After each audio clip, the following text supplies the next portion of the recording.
afternoon. Good to see you here. Appreciate you coming out on this beautiful day. We might have done well to sit on the banks of the river there and watch it lazily go by as well, and enjoy this wonderful first day of October. I think it's going to change tomorrow a little bit again, what I hear. But it is what it is. Colors will be changing. Enjoy pure Michigan, the beauty of Michigan. That's here that I always look forward to coming home to. So again, thank you for being here. We have the Chief of Police here today, doing double duty as a moderator, getting all of the questions put in order to try to fill the time as fully as possible and do it in an efficient way. And if you have any questions that come up and you want to write another one down, don't hesitate to, they're at the back table, right, Stephen? Yep. Or wait for one of my staffers to get that to you and we get it up and go through the process. But we're looking forward to addressing those concerns. We're back in the district. There's the Jewish holiday, or Shoshana, that started. And that's one of the reasons we're back for the in-district work period. But also, we're back to hold meetings like this to get around the district. Yesterday I had the opportunity to see manufacturing facilities and hear what's going on and talk about some issues relative to the success in manufacturing and some needed things to move things forward. So that's always a good deal, the opportunity to see that. Two key issues that I just want to address at the very beginning here. One, being the impeachment inquiry. Saw a poster board this morning as I came in, so I know that's on your minds. And it's certainly being broadcast all over. I have in my folder the transcript itself of the phone message, which I've read multiple times already. I've also got the letter, the whistleblower letter that was put out, and probably most of you have read that already, like I have, and looked through it. All I can say is that everything that I read in that transcript of the phone conversation, there's nothing that rises to the level of impeachment. Nothing at all. And I know there's disagreement. That's why we have an inquiry going on. May I make it clear as well that nothing has changed as far as the impeachment inquiry. It's been going on for over 2 years now. Now they're just calling it that, but they didn't do it according to Boyle or according to the Constitution. There needed to be a vote by Congress, the House specifically, to initiate an official, not simply formal, but an official impeachment inquiry. And that has never been taken. We've attempted that several cases last week, in fact, twice, with a motion to recommit amendment that would call for a vote for impeachment, official impeachment inquiry. That was turned down, tabled by the Speaker of the House. We tried it again the next day. It was tabled by the Speaker of the House. And so we go on. My concern is that while they are doing this, their attempt is to make it appear to, should we say, the most progressive of their caucus, that they're actually doing something, but letting the rest know for certain they're not going to have to take a vote. Because there are a number of my Democrat colleagues who don't want a vote on impeachment, because they sit in districts that were won by this president, and they said all along that they would not support impeachment. And so now they have the opportunity to talk it through, have the fanfare that goes with it, but ultimately no vote. Will they get a vote? My best guess now is that by November or December, there ultimately will be a vote. There are forces in the Democrat conference, not only the squad as they're called, but others that align themselves exactly with them. And again, they call themselves the squad. So I'm not saying anything detracting from that. And I have regular conversations with Rashida Tlaib. Still do. Last was on the plane, coming back here on Friday. But there are a number of others who are with them as well, not the high profile. They're not selling T-shirts that say impeach the MFer. But there are plenty of others who are with them on it. So I think in the end, that force is going to break down the resistance of Speaker Pelosi, and ultimately there will be a vote taken. I'll tell you the outcome. I believe that'll happen. It'll be a party line vote. It'll go to the Senate, and the Senate will not convict. It'll be the same thing that happened with Bill Clinton. And then ultimately the American people will decide. The American people, who by the Constitution overwhelmingly supported this president, 63 million people. And since that time, there's been a total effort to undermine what the people said in November 2016. It's sad, but it is what it is. I live with it, I report it to you, you report it to me. And it goes on. I remember hearing that open mic when President Obama was talking with the Russian diplomat and said, not knowing the mic was on, after the election, I have more latitude to do some things together. Should we have impeached him for that? No. The president conversing with another country's diplomat in that case, whether I agreed with it or not, or it scared me or not, it wasn't an impeachable offense. President Clinton put a treaty in effect with Hungary, with Ukraine, back during his administration, requiring both countries to work together to root out corruption wherever it might be found between their two countries.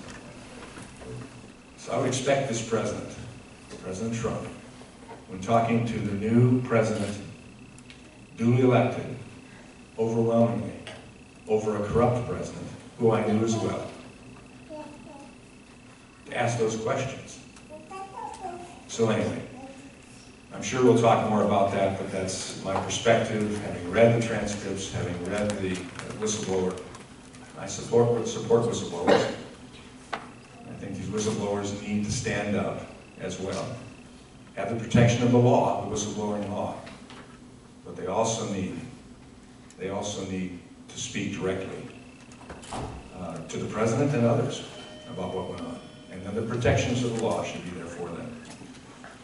The other issue, amongst many, but I think one of the most important issues that is going undealt with as a result of all of this stuff going on, trying to get the president on things thus far that have not had any results, other than wasting time, effort, money, resources.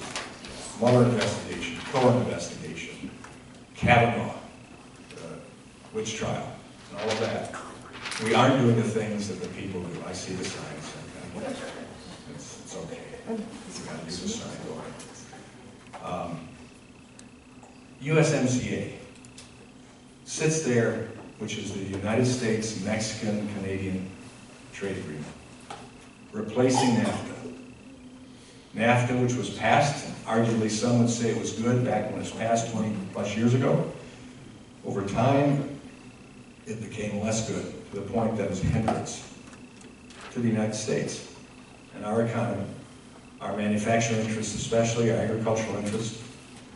And so a long-term effort was undertaken by the president, who promised he would do this, to come up with an alternative to NAFTA, and that's USMCA. Literally years have now been spent on negotiations with Mexico and with Canada and the United States to come up with something that would work for all three countries. But in our case, our negotiators want to make sure it worked the best for the United States. We're the largest trading market. It ought to. And arguably, that's what's taken place. Mexico has ratified it already. They succumbed to some of the efforts of Speaker Pelosi and others to change some of the union work agreements there, to make it more like ours. Remember, it's taken a long time for our work agreements to come to the place they are now. Many years of union negotiation to make this happen. And a lot of good things have happened with that. It's hard to simply presume that you can do the same with Mexico overnight. But significant changes were made. Their parliament ratified it. Canada stands ready to ratify USMCA.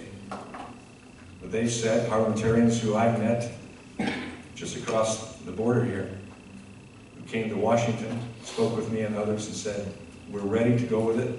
We accept it as is, but we must see Congress, your Congress, vote on it first. And we keep waiting. And my dairy farmers, my ag people in general, my small manufacturers here in Monroe County, plead with us to get that ratified and done. There will be things economically that will change overnight. Not alone, the 176,000 jobs that CBO and others, looking at the economics of it, say will be built, will be brought into this country. And several thousands of jobs brought into Michigan alone because of our manufacturing and agricultural interests. So USMCA sits there while all of this other stuff goes on, all of the hearings. And then I could talk about drug pricing reform, healthcare reform, and the like that are waning right now because of all this other that's going on. So that's my perspective. That's how I'll start it out. Now let's go to the questions and get on with what you're talking about. Chief? Yes, sir. Thank you, Congressman.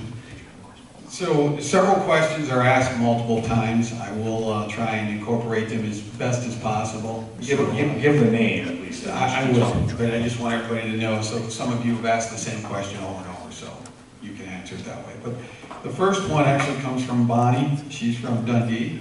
And the first question is on climate change, and she'd like to know what measures are currently being done on the federal level to address the speed and urgency of climate change. Very little beyond what we've done already in passing things like the Great Lakes Restoration Initiative, the clean air and water proposals that are out there, extending those that have had some major impact in reducing. We've seen efforts that have started looking toward various fuel sources and getting tax credits, etc., for those things, but they've been now just simply put on hold in the appropriate committees, waiting for the other investigations going on in almost 6 committees, but almost every committee has something already to do with the investigation of Trump's conversation with the Ukrainian president. So those things are there.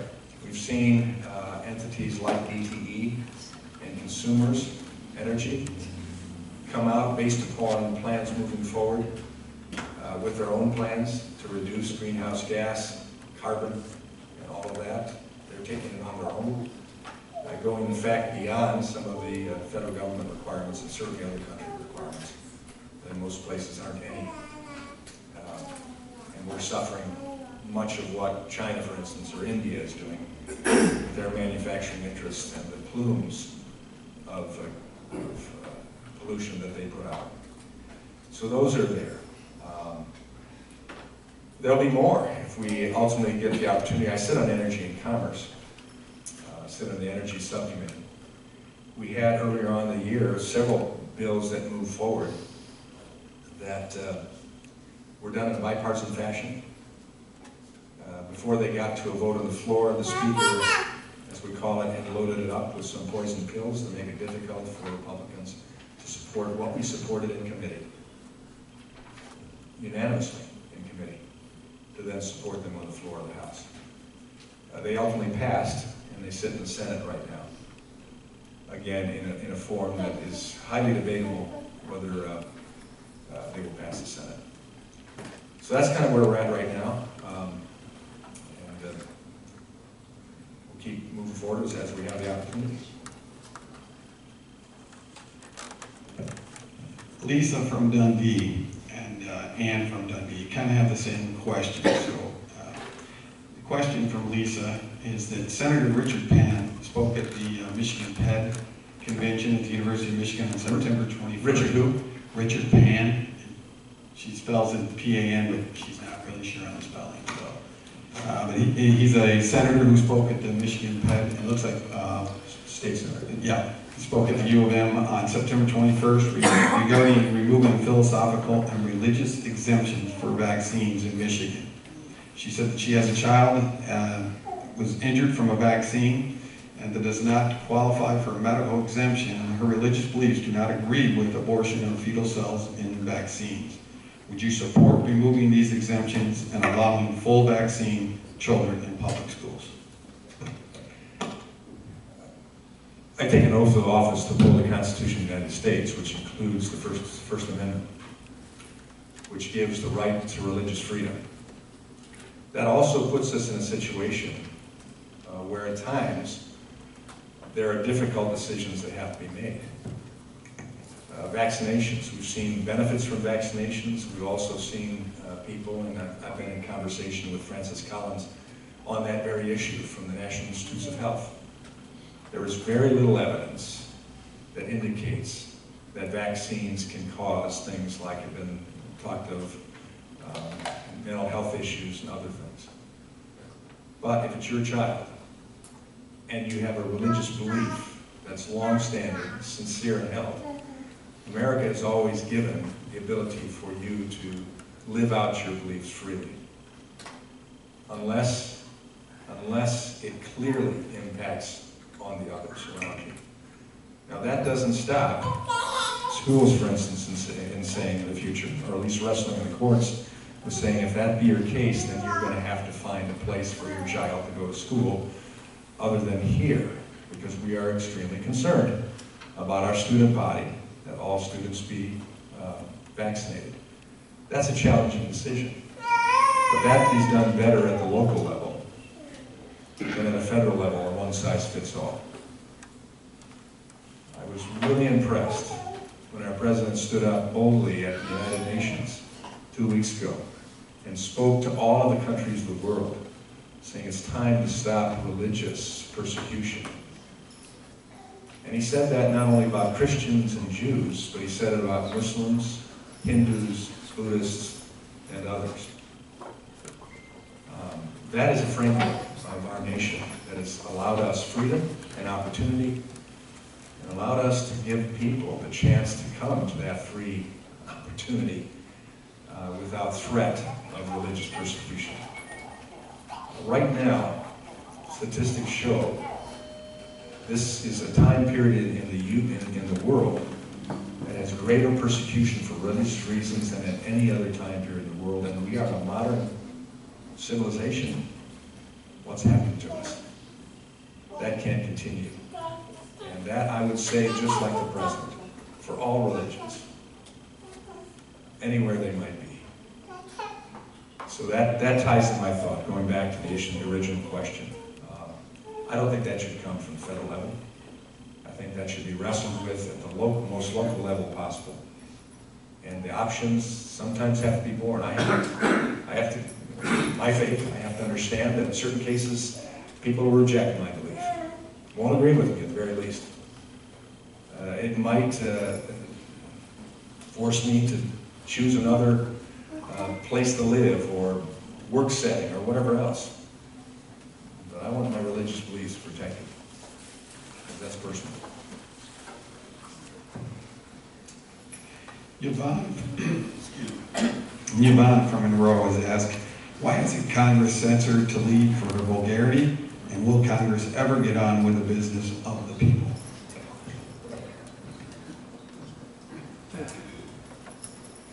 Well, that's assuming that I know what the business of the people is. I know some of you by your t-shirts and others don't think that I know what the business of the people is.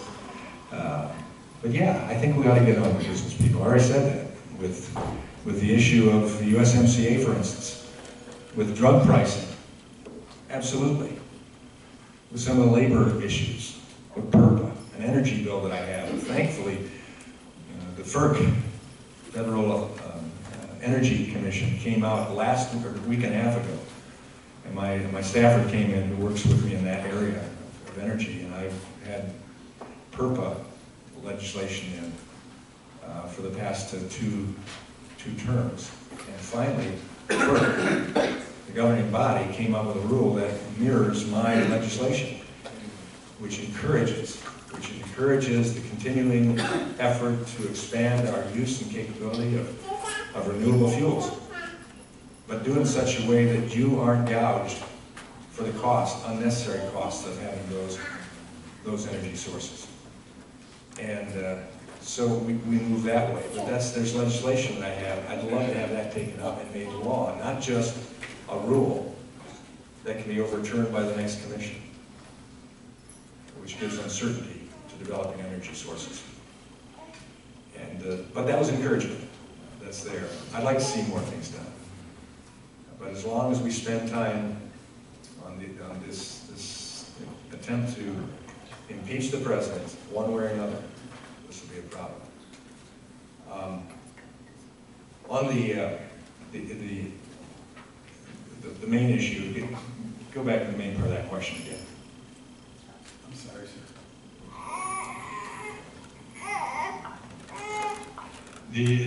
I'm just going to repeat the whole question. It just says, why hasn't Congress... Rashida Tlaib. You know, there were several statements made on the floor of the House that she should have been censored for. I would have been. There's no doubt in my mind that Speaker Pelosi would have censored me if I made statements about President Obama like that. What she puts on her t-shirts, as long as it doesn't violate the Federal Elections Commission guidelines, and she sells them, if that's her campaign t-shirt, like I have campaign t-shirts that are orange and blue, or say Congressman Walberg, I like Congressman Walberg, or something on it, and then 7 in the back of it. We'll sell those for cost. But if she wants to sell, impeach the MFer, and that's her campaign t-shirt, I suppose that she can get away with that, and there's no way that Congress can or should censor her. In fact, she may be helping us. Republicans get elected, or the president gets elected using that type of language. But when you do it on the floor of the House, there are direct rules that you cannot speak derogatory on the floor of the House on any president.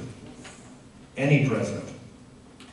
And the only way that has been stopped from her being censored and forced to come to the floor of the House, the well of the House, and apologize, is because of Speaker Pelosi and the majority Democrats. What did she say specifically in the floor of the House?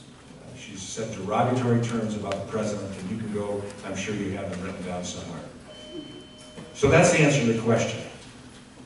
I cannot get up, I could not get up and say, President Obama is a traitor when he made that discussion with the Russian personnel. If I'd have got up and said that, I'd have been called on the floor of the House. My words would have been taken down. That's the language we use. And until I came to the well of the House and stood and faced my colleagues and apologized for those words, I would not have been allowed to vote on the floor of the House. I've seen that happen, and I've seen colleagues of mine apologize.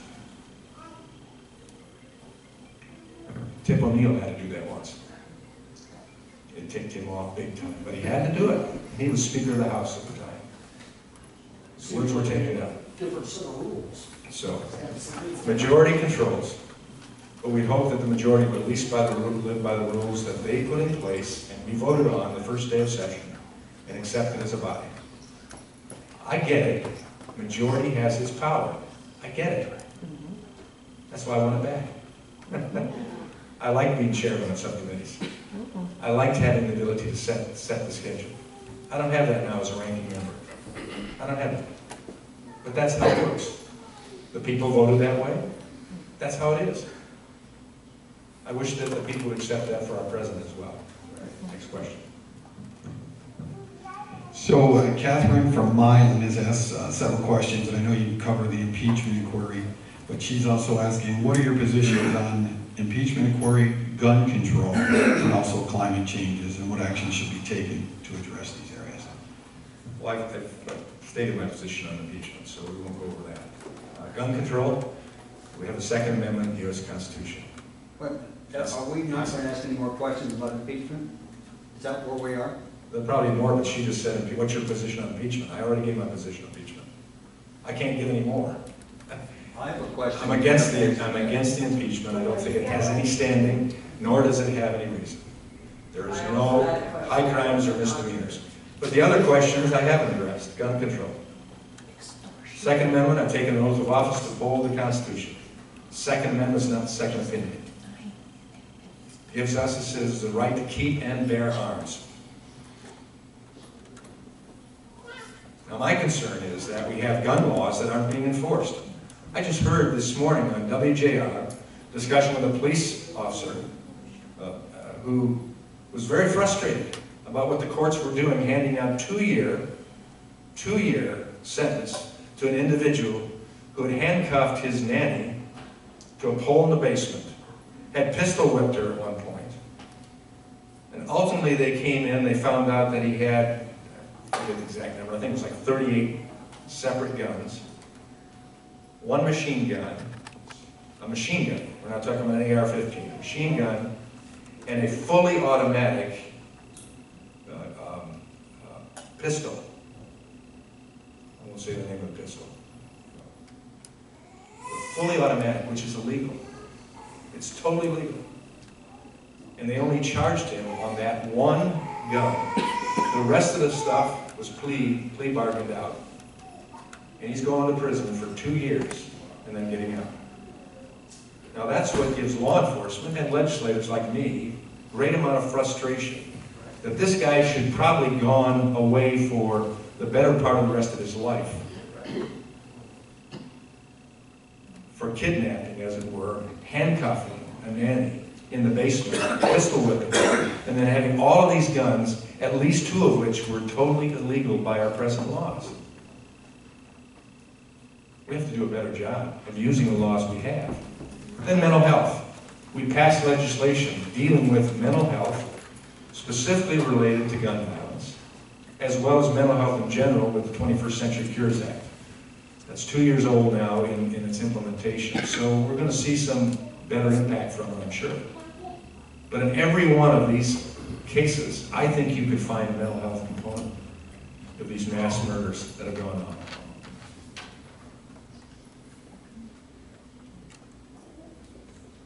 If that's the case, we've got to deal with it.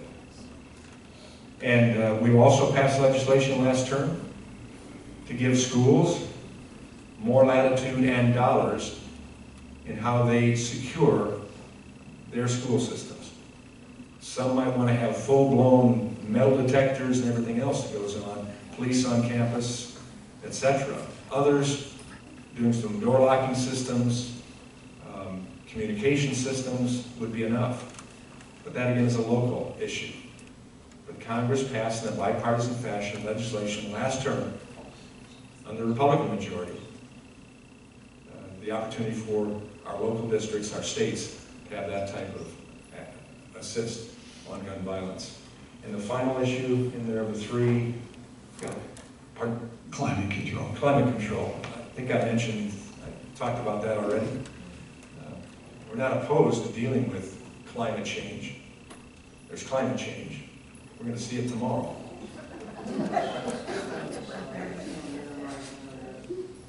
We'll deal with it. But we're also going to see long-term climate change that has taken place. We've had equal hurricanes and snowstorms at other times in our world's history. You understand the difference? We've had that. Climate, weather, and climate?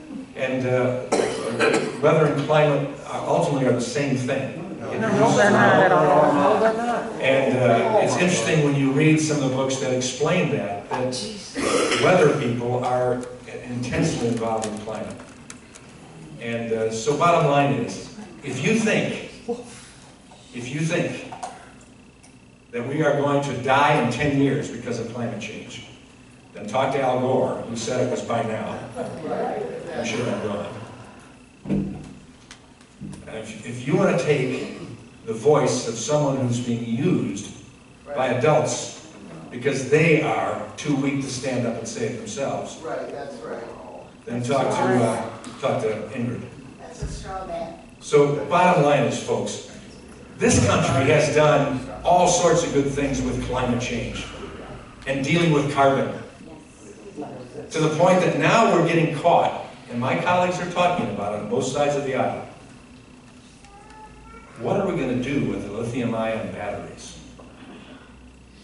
What are we going to do with the generated carbon that comes from the sources that will power those lithium batteries at the level and numbers of batteries that we are attempting to promote in electric vehicles? I'm not opposed to electrification of vehicles, as long as you put a chip in that makes the sound in my Harley like a Harley. I'm not opposed to that.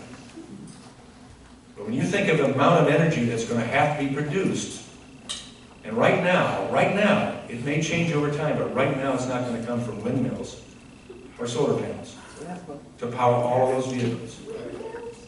It's not going to take place. So we're going to have to find a way to do that. And in the meantime, you've got challenges with infrastructure. If you don't have fuel tax that deals with gas and diesel, then you've got to find another means by which you can tax electric use. All sorts of things have to take place. It's not as simple as saying, turn off the coal-fired power plants. Turn off the gas-powered power plants. It's not as simple as that. We've got to deal with pollution, etc., that will come in different forms as a result of moving different directions. And again, folks, this country is a clean country. And if you don't think that's the case, go to some of the places I've been in this world, including developed nations, like most recently Germany, and see the difference of the skies, the waters, the resources here. Next question. Yes, sir. This is from Stephen. He's from Monroe. And he says, I would like to participate in your telephone town halls, but have never received a call to join in on one of them. The company that conducts them is Advantage Incorporated and is devoted exclusively to the Republican campaigning. Is that an inherent ethical conflict? And if not, how will you ensure that Advantage Incorporated is not excluding me and other non-Republican constituents from participating in your taxpayer-funded telephone town halls? Well, before I ask RJ, my chief of staff, who deals the contract with whoever we have, and I don't know that it's Advantage or not, I don't spend my time on that. If you were to get on, Stephen, you would hear a lot of Democrats who call in. I don't know why you're not on. That you'd have to take up with Advantage or whoever. RJ, could you add anything to that? We pull lists. We can't. The list can't be pulled based off people's party ID. I called Advantage Inc. and they refused to answer any of my questions. Okay, but you can't pull a list based on party ID. So it's a list full of constituents. We can't call every constituent at once. It's 750,000 people. So when we do lists, we pull a list, we call a community, and we take their calls regardless of Republican or Democrat. Yeah, if we're doing Monroe, oftentimes we do Monroe, Eaton, and we do it kind of a We'll split the district up in half when we do Can you calls. add people's names to the list? Because like Paul's been asking for years, he's never gotten a call. I've been asking for years, I've never gotten a call. Yeah, I mean the calls. Paul, I thought you asked me a question a couple times. I'm not sure about that. I'm not sure about that. Can we get a show of hands of how many people have ever gotten an offer to? Oh, sure, this is scientific. Well, that's just so much. I've never been allowed to speak. Okay, I've been getting calls, or a while back I got them, I don't get them anymore, I don't know why. I don't get them anymore, and I'm a Republican, so it's not just Democrats. See, technology is great, it's not perfect. Is there a way where we can? We hire this source, talk to Advantage, if you know that. They wouldn't talk to me, they called me.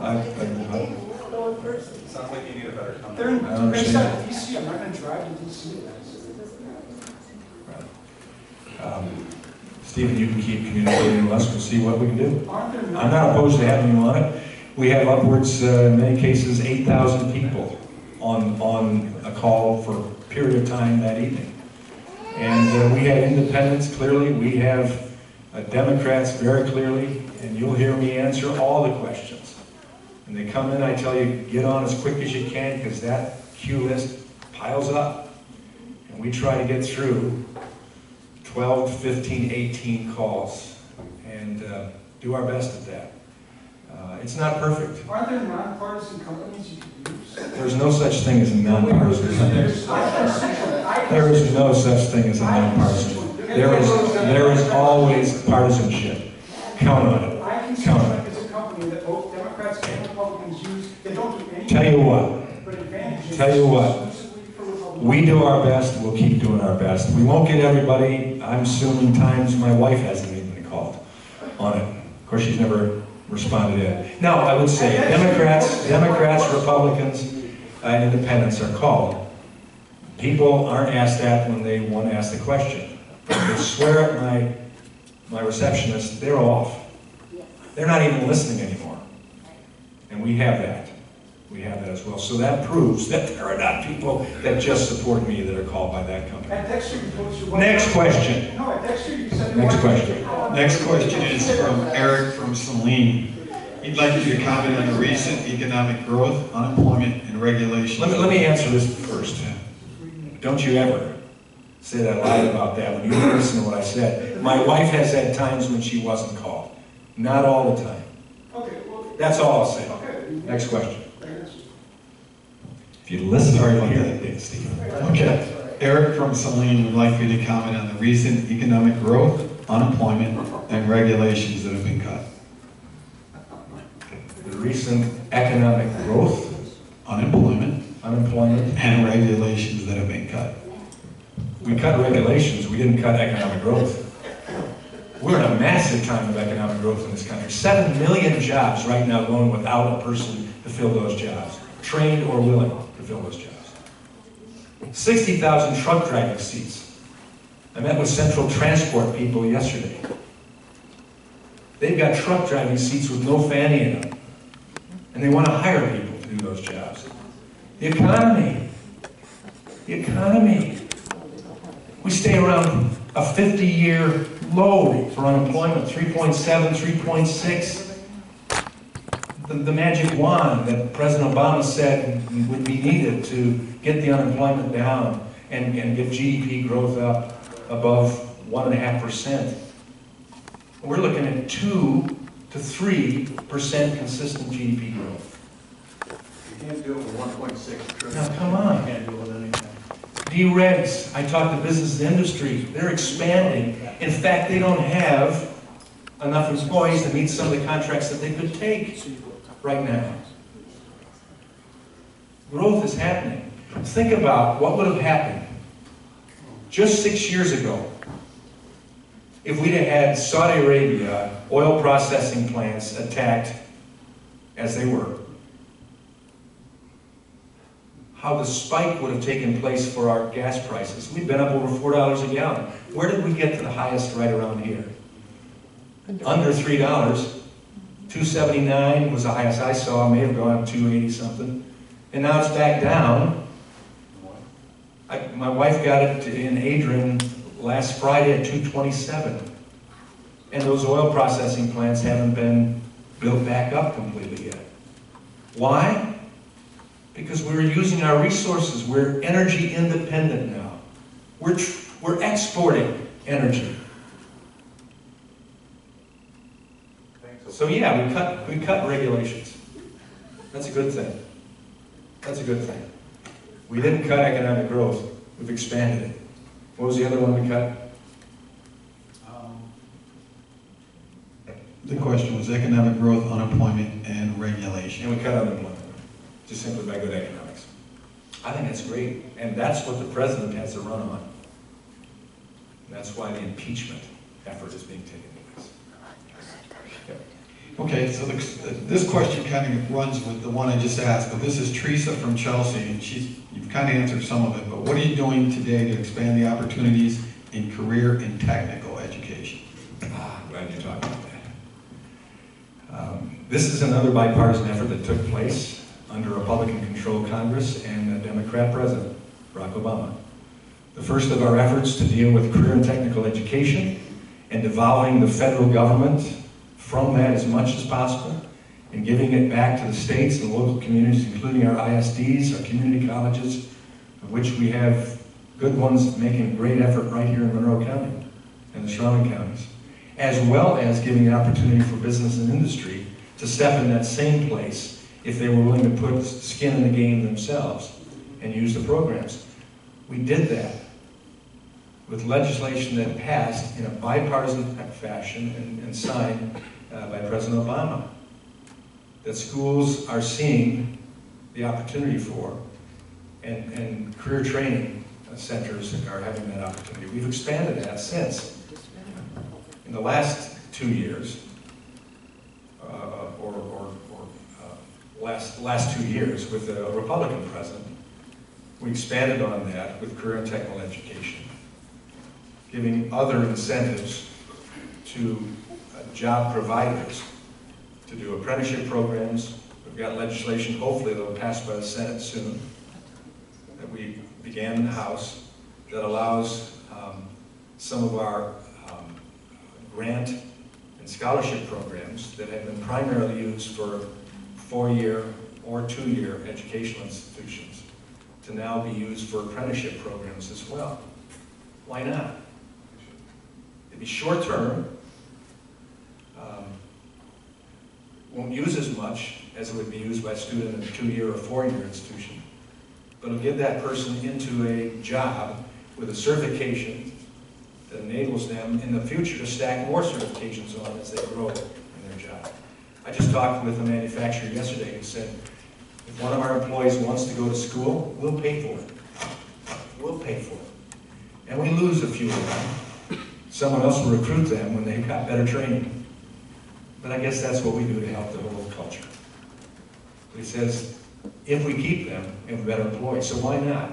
Now, if we also could add that to Pell, and say we can use that as well for training people for real-world jobs, let's do it. So that's what we've done. And I'd like to see more as we move forward. Again, devolving the federal government from as much as the educational responsibility, which was never intended for the federal government. Why? Because education happens best at the local level. No. Parents No. and teachers and administrators at the local level have their best interest involved in your students.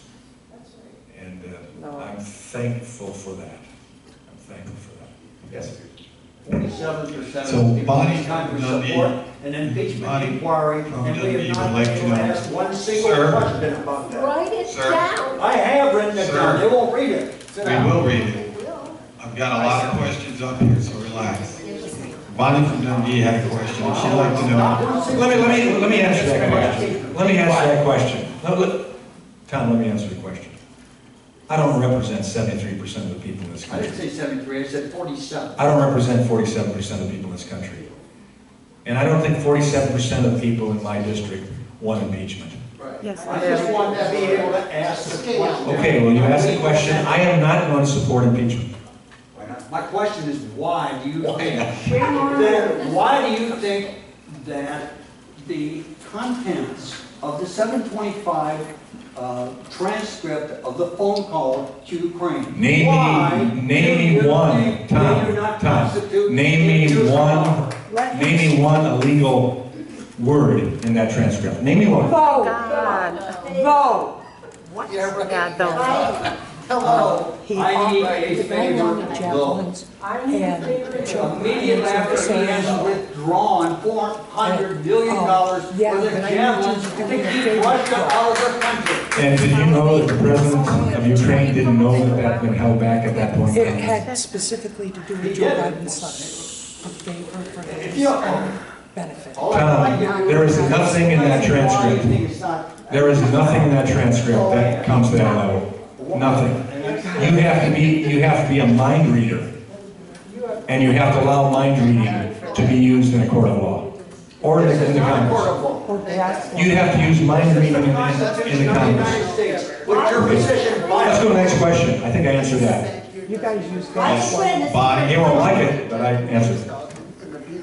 folks, I'm trying to do the best we can here, and you haven't asked a single don't, question. but there are a lot of questions here. Your question Okay? was submitted well after we started. Okay, so Bonnie from Dundee would like to ask, since we appear to have alienated many of our traditional allies, such as NATO, EU, Iran agreement, southern neighbors, tariff wars, and climate agreement, who would you consider our allies to be and why? Yeah. I would think almost all of NATO. And I say that from experience in talking with presidents, prime ministers, and parliamentarians of other countries. They like Trump. I know that bothers some of you, but they like Trump. They, as I've told some of you before, and you've been to a lot of my meetings, some of you,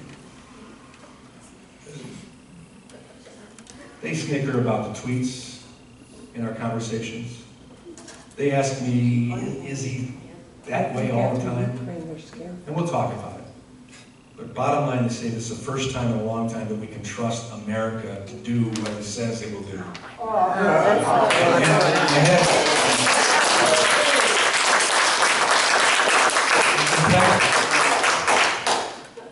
In fact, I had the Ethiopian Prime Minister say to me once, he says, you know what? When America's stronger, we're safer.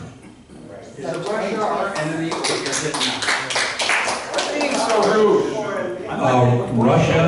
Russia always, Yeah, I'm not bothered. Russia, China, always, North Korea, of course, Iran, of course, always has to be looked at as our enemy. But you also communicate with all of them as best as possible. And this president just has the guts and intestinal fortitude and the self-confidence to stand and say, I will talk to any of you. I may not agree with you. I may be like Reagan, who said to Gorbachev, go to hell, and walked out. And what happened? Good things happened. Trump is willing to do the same thing. And the rest of the world understands that, and when they talk to me, they say, when America is strong, we're safer. America is the #1 strength in the world right now. And we always want to. Next question. This question comes from Hank from Adrian. He said that you spent 5 days this past May in Ukraine. You never posted anything publicly about this trip, and what were you doing there, and why do you withhold? I think Hank was in the room when I answered it last time. I was there to speak to the Ukrainian National Prayer Breakfast, parliamentarian prayer breakfast. On the taxpayer dime? Exactly. Of course. Prayer breakfast? A prayer breakfast. Let me finish the answer to the question. The parliamentarians, these are people I develop relationships with in other parts of the world too. They've been in my office. We communicate on issues of concern. I've mentored a number of them on how to deal with corruption that's going on in their country. And when they asked me to come and speak, one of the speakers of the National Prayer Breakfast, I was delighted to do that. I spoke at one of the state's prayer breakfasts as well the next day. But I also met with parliamentarians and some elected officials as well, past and present, discussing relationship with the United States and policies that we have and working with them, specifically toward pushing back Russia from their incursion and invasion into Ukraine. We passed all of the ethics requirements. That's under the Speaker of the House, Nancy Pelosi, for everything relative to finances, travel, and the schedule that I would have. That was fine-tooth combed, as every congressional delegation trip I take, whether it's for something like that, or whether it's in Africa, or not too distant future when I'll be in Iraq and Afghanistan. Hope that answers the Why didn't question. you make it public? Right, yeah, I understand. Didn't need to be public. For your constituents, we paid for your job. Didn't need to be public. There are a lot of things I do every day that I don't put out public. You know that. You know that. Don't you? You want to make a point because it's Ukraine. This wasn't going on with Ukraine back then. And I'd go there today and not necessarily put it in front page news. Why? It's part of my job. Right. It's Why don't part of you my share your job. speeches, even though we've asked for you to share your speeches that you give? My speech that I gave there, as I normally give speeches, are pretty much extemporaneous. Next question. Did you meet with Zelensky? Yes, sir. So Mark from Monroe, He did. He was on the- Who did I meet with? President, was it? I didn't meet with Zelensky. It says on your schedule. But I didn't meet with him. Schedules changed, but I didn't meet with him. I met with one of his top officials, but I didn't meet with him. You met with all members of the parliament. What'd you talk about? He just said, he talked about corruption in the country. Let's go on to the next question. next question is from Mark in Monroe, and he just wanted to know if the federal rate cuts are okay and should the interest rate go to 0? No. That's good. Of course not. Of course not. I'm not a great supporter of the Fed. I think if you read the Federalist Papers, they made wonderful arguments why we should never have a national bank. It should have been state banks and local. That's what. But if you read the Federalist Papers, they knew that if you have a national bank, it could control beyond the power of states and locals to have any control of their finances. And we've seen that. 1913. 1913, we did a number of bad things. 16th, 17th Amendment, to name a couple amendments, and then the Federal Reserve.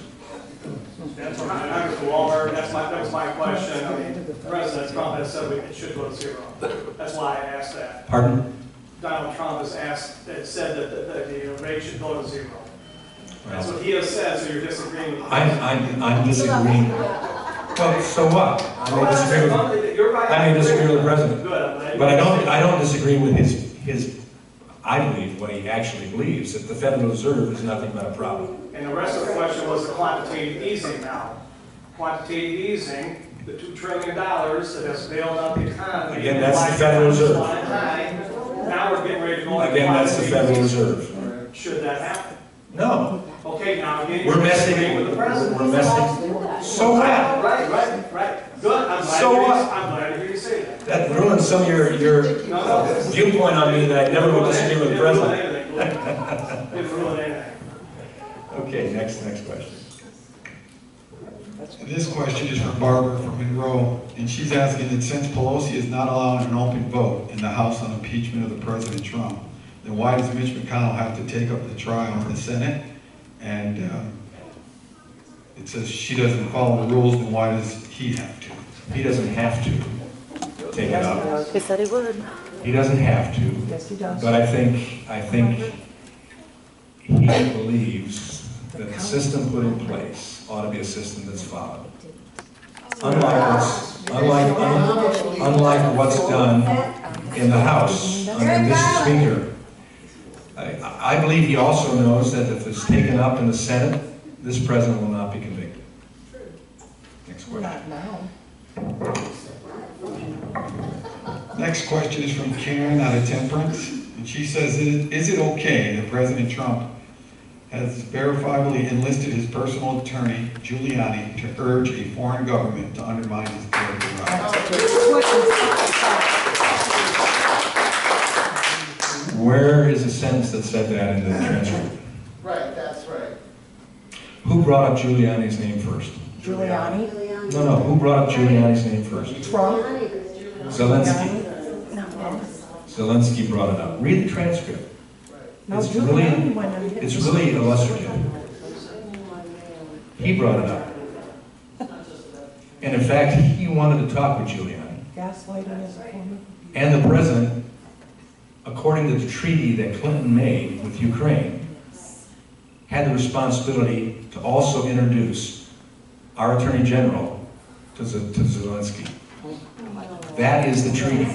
And that was what went on with Australia and others, introducing Barr at the request of Barr himself, because he's responsible to find out what shenanigans went on in 2016, as well as what could be going on right now. The Mueller report showed us that there was no collusion or no obstruction. No, that's I not know what. it's hard to accept, but it happened, 17 folks. agencies And said Russia by was. now, I think you ought to take a deep breath. It's a great country, and it works. Thank you.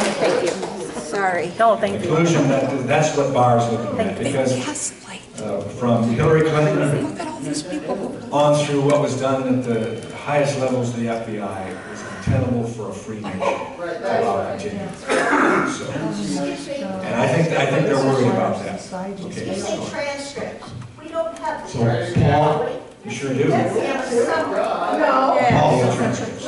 It's not a transcript. It's a 3-minute conversation. You have the transcripts as required by law. No, that's not my question. Redacted. No, the transcript wasn't redacted at all. And it still shows you Folks, again, we have another question here, and you're not going to be happy. You're not going to be happy with what I say anyway on that, because it is what we have. Yeah. So Paul from Ottawa Lake has asked, I'm waiting for this one. Congressman Walberg, many of your constituents have noticed your media campaign of support for the president while under the cloud of impeachment. Many are taken back by this in a district that is pretty much evenly split. So we have asked, why would you, our congressman, be so vocal on his opposition of an impeachment inquiry, when then you look at the Ukraine visit back in May 29th through the June 1st of this year, where you visited with President Zelensky of the Ukraine and members of the Ukraine Parliament. We know this was never reported in the news, it was never posted on your Facebook site. We only learned about it when Stephen Meyer uncovered it. I'm now asking, what was the purpose of the meeting? Did you have your Ukrainian President Zelensky of any of his members of Parliament to investigate Hunter Biden, son of Joe Biden? I've answered the question, Paul, already in the earlier statements. Number one, Zelensky, I didn't meet with. We had hoped to meet with him, but he was called out of town. I'd hoped to meet with him. I'd love to meet with Zelensky. I'd love to meet with any president of any country. And I'd like to talk to them. I'd love to say, I know some corruption. I hope to be meeting with a key African president shortly that there's corruption going on and China is doing some terrible things that is frustrating those people. I'd love to talk with them again as I've talked with them before. So, bottom line is I didn't talk with Zelensky, and Biden's name or his son's name was not brought up anywhere in my You conversation. said But it's not you true. met with Ukrainian officials over corruption. What corruption were you talking about in your previous comment? The corruption that was voiced originally that brought us to the Mueller investigation, the Russia issues, all of that. So that this has been going ongoing with you with the Ukrainian officials? If it was over the Mueller Well, actually, that's what he just said. What spin do you want to put on it? I'll let you do it. No, I'm not putting any spin on it, I'm just trying to Put find the out spin on why it. you were so quiet. Meeting with, There was no quietness. It's normal course. You don't know everything that goes on every day of my life as your representative. That's not how we do it. That's why you elect a representative. And that's why we have ethics requirements in the House that we have to comply with. And we have reporting requirements that we have to comply with. We don't report on everything. We don't have to. Most of my electorate trust me. That's why they elected me. how many breakfasts? Gerrymandering. Thank you. Let's go another question. Thank you. I have no idea. Well, you've been to more than one, I think. What, on the prayer breakfast? On the prayer breakfast, I've been to 2. Over a 5-year period. Okay, next question is from Judith out of Adrian, and she's asked that you and I disagree on many things. Cuts to Medicare and Medicaid, God will protect the earth, and have you modified any of your positions based on input from your constituents such as me? And if not, why do you host these town hall meetings?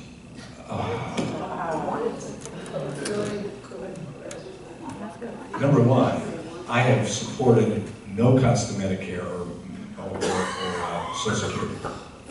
That's an absolute falsehood. And if I have, show me. Show me. I'm on Medicare. I don't like it. Fortunately, Republicans gave the opportunity with Medicare Advantage, with D. If it hadn't been for Republicans, you wouldn't have that. So the Democrat effort all the time to make it out that Republicans want to throw Graham over the cliff, and Social Security, and Medicare, is an absolute falsehood. So I haven't changed my position on that. That's where I'm at. Climate change, I'll never get with you. Why? Because you'll move the goalposts. It's not enough for me to say that I believe that there is climate change and the humans are involved with it. You want me to take the extreme thing that we're going to die in 10 years. No, we're not. I'll be around here. Unless I die on natural causes. Well, we gotta get rid of airlines first and go high-speed rail. So, I guess that's the answer to my question. I do these. I do these because I want to stand in front of you as I believe it was required by our original planners that we go back to the people who we represent and report back and hear from them. It never said I had to agree with you, all. All it says, in order to be elected, I've got to have one more vote than my opponent. That's all. I love the privilege I have of representing 7th District. And I take it seriously. And I remind you, under the last reporting that's out, there are only 9 other members, 8 other members, I believe it was, 8 other members of the entire Congress, 535 members, that do more town hall meetings, live town hall meetings than me. And I come to meetings like this, where people put up agree, disagree. I'm going to keep doing it. And if you keep coming, that's fine. I think it's a responsibility. Go to, find me one other member of Michigan, delegation member, that does more town halls than me. And I go to all corners of my district, not just have one big thing in a local college. I'm over with it. We had 1,000 people there screaming. I'll go everywhere. I go to Bedford. I've been there numerous times and you've been there, so don't give me that. Town hall. Town hall. Oh yeah, one, you had one, but that I was thinking Paul, memory fails you. Anyway, I'm glad to be here. I'm glad you're here. This is America. We can agree or disagree, but we should not be as divisive as we are. Right, exactly. We elected a president back with Barack Obama. I didn't like it, but he was my president. He wasn't a criminal. We elected a president that I liked. A criminal. Trump. And he is our president. And things are going well, except the division. Let's stop that. Let's let the 7th District be a part of stopping that type of division. God bless you all. He has blessed America. Thank you.